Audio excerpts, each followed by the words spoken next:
Merci beaucoup Teddy Gullet. Je sais que vous êtes en direct de la grande édition du journal sur nos antennes. Alors laissez-moi rappeler ici que la toute première plénière présidée par Meboji Songara a eu lieu aujourd'hui. Nous sommes lundi du 7 novembre 2025. Alors 3 points ont été inscrits à l'ordre du jour, notamment l'adoption de l'ordre du jour. En deuxième lieu, c'était l'examen et adoption de projet de loi portant prorogation de l'état de siège sur une partie du territoire national. Mais également, cette plénière a connu l'examen et adoption du projet de loi portant reddition des comptes que le ministre des Finances, Doudou Fwamba, a eu à présenter à la plénière.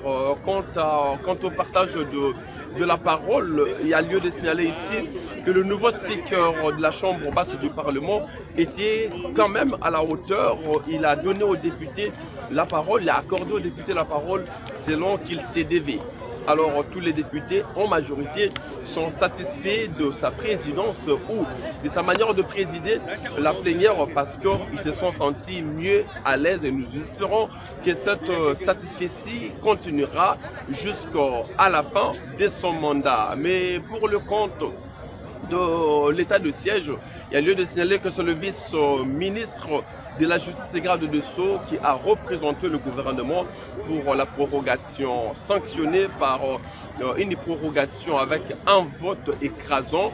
La majorité ou les députés nationaux, les élus du peuple, ont voté à l'unanimité la prorogation de l'état de siège sur une partie du territoire national. Alors, je dois devoir vous remettre l'antenne.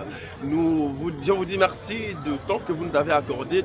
Je rappelle ici que nous sommes à l'Assemblée nationale, la Chambre basse du Parlement, et la plénière a eu lieu dans la salle de congrès du Palais du Peuple, sous la présidence de Meboji Songara, le nouveau speaker de cette Chambre basse du Parlement, en remplacement au successeur de Vital Kamerhe, qui avait démissionné de par son propre gré, mais surtout à l'occasion d'une pétition initiée par un député national, Crespin Mbindoulé. Nous vous disons au revoir, on se retrouve tout juste après.